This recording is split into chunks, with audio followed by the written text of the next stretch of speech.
Hello po. Sa pagitan ng siksikang jeep at usok ng kalsada, bitbit ang Walang copyright. ng pagod na ayaw nang kumawala. So, magbasa lang po tayo, no? Magbasa tayo ng chat sender natin, ano? At kinukwento niya yung kanyang malungkot na karanasan, no? Basahin ko lang po, medyo malungkot yung kwento niya, no? Yung naranasan niya doon sa bank na pinuntahan niya.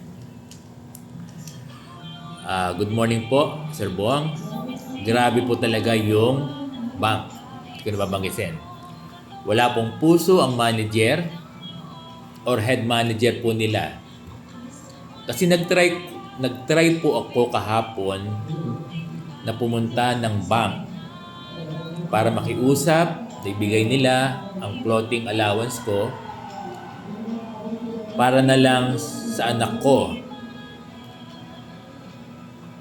Sinama daw niya, no, yung dalawang anak niya para makita nung para makita ng bank manager, no?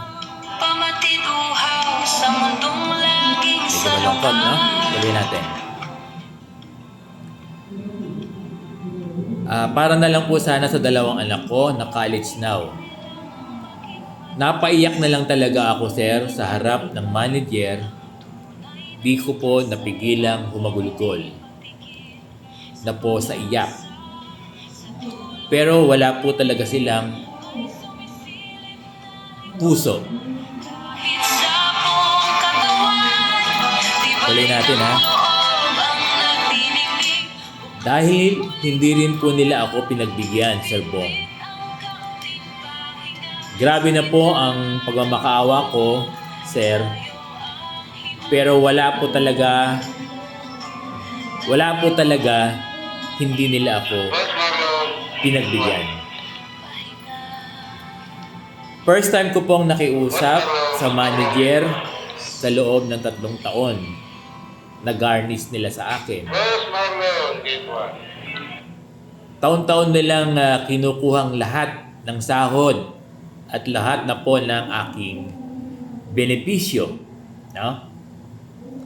So, malungkot yung ng teacher, no? So, 3 taon na kinukuha yung kanyang benepisyo.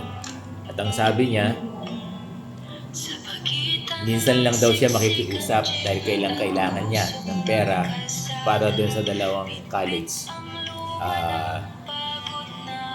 na anak niya, no? College students na anak niya. Actually, kasama niya doon sa bangko.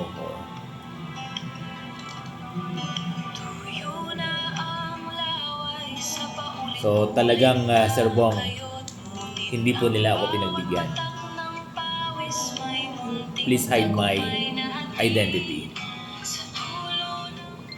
Ang chat center natin, itatago natin sa pangalang Nora.